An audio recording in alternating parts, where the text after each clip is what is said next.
இன்னைக்கு முத்துமதி சமையலில் வந்து ஒரு ஸ்நாக்ஸ் ரெசிபி செய்ய போகிறோம். கேப்ப மாவு. இது கேப்ப மாவு ஒரு கப்பு எடுத்துருக்கிறேன். கேப்ப மாவுன்னு சொல்லலாம், ராகின்னு சொல்லலாம். ஒவ்வொரு ஊர் சைடு ஒவ்வொரு பேர் சொல்லுவாங்க. பொட்டுக்கடலை ஒரு 2 ஸ்பூனு, 1 ஸ்பூன் சின்ன சீரகம், சோடாப்பு கொஞ்சம், 2 முழு பூண்டை வந்து தோலோடு இடித்து வச்சுருக்கேன், உப்பு கொஞ்சம், சோம்பு, இஞ்சி, 1 ஸ்பூன் வந்து மிளகாத்தூள், தனி மிளகாத்தூள், ஒரு 2 பெரிய வெங்காயத்தை வந்து நீளவாக்கில் கட் பண்ணி வச்சுருக்கேன், கருவேப்பிலை, கொத்தமல்லி. மாவு போட்டு நம்ம பிசைஞ்சு எடுத்துக்கலாம். 1 கப்பு கேப்ப மாவு கொட்டிடலாம். பொட்டுக்கடலை, இஞ்சி, பூண்டு, சோம்பு, சீரகம், மிளகாத்தூள், சோடாப்பு, உப்பு எல்லாத்தையும் போட்டுக்கலாம். ராகி பக்கடா அதுக்கு பேர். கடல மாவுலேயும் பக்கோடா செய்யலாம். இந்த மாதிரி வந்து கேப்ப மாவு வச்சு செய்யலாம். இதெல்லாம் சப்பாத்திக்கு பிணையிற மாதிரி பிணையக்கூடாது.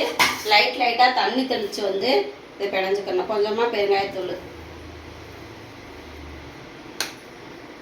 கொஞ்சமாக தண்ணி தெளித்து நம்ம பிசைஞ்சு எடுத்துக்கணும்.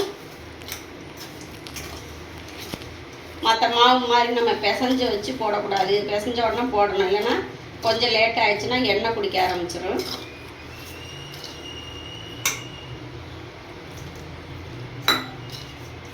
நான் பிசைஞ்சிட்டு காமிக்கிறேன்.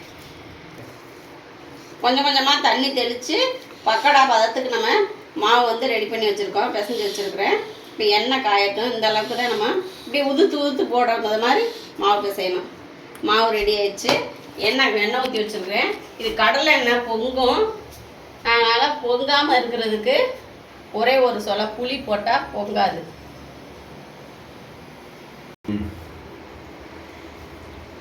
எண்ணெய் காஞ்சிருச்சு. நம்ம இப்போ பிசைஞ்சு வச்ச மாவை இப்படி ஊற்று போட்டுக்கலாம்.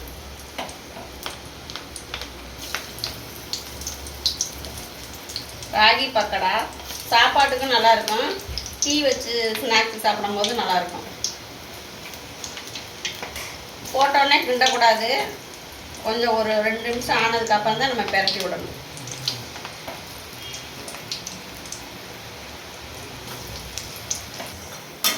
பக்கோடா நம்ம போட்ட மாவு வந்து நல்லா வெந்துருச்சு. இப்போ வந்து இதை எடுத்துடலாம். நம்ம வெங்காயம் பூண்டுலாம் இடித்து போட்டோமா நல்லா வாசமாக இருக்குது. பூண்டு வேகும் போது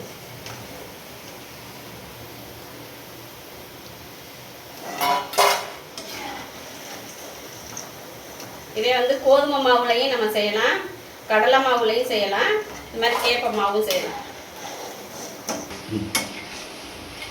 நம்ம பிசைஞ்ச மாவெல்லாம் போட்டு எடுத்தாச்சு.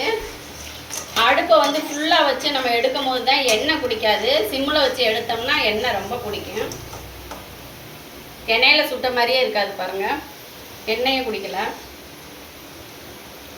ஜீரகம், சோம்பு, பெருங்காயம், பூண்டெல்லாம் இடித்து போட்டு செஞ்சால் நல்லா வாசமாக இருக்குது சாப்பிட்றதுக்கே.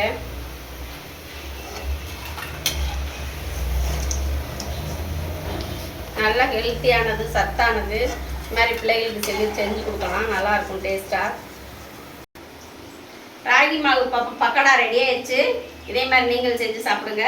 வீடியோ பிடிச்சிருந்தா லைக் பண்ணுங்கள், ஷேர் பண்ணுங்கள், சப்ஸ்கிரைப் பண்ணுங்கள், பெல் பட்டனால் கொடுங்க. தேங்க்யூ.